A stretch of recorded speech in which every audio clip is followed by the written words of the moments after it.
in general, Part A consists of 4 texts, which can be in the form of articles, reports, statistics, or case notes. And we'll be getting 20 questions for this Part A, which makes the major chunk of reading test. So, in order to crack this reading subtest, it's important to understand the type of questions that we can expect in Part A.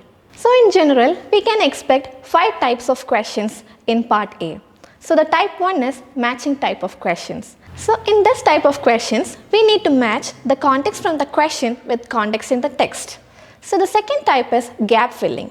So, the type of questions can be in the form of fill in the blanks. So, we need to fill the gap by searching the exact keywords from the text. And in the third type of questions, we need to be very much thorough with the basic grammar because we are supposed to change the form of the words. For example, from noun to adjective, from noun to verb.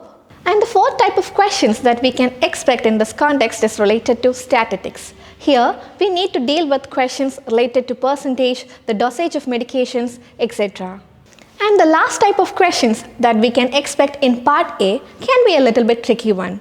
Because here, we need to guess the answer or we need to infer the answer from the context. Which means the answer is not directly given in the text. So I hope now you guys are familiar with the type of questions that you can expect in Part A of reading subtest. And I think this will make your task easier to score the maximum.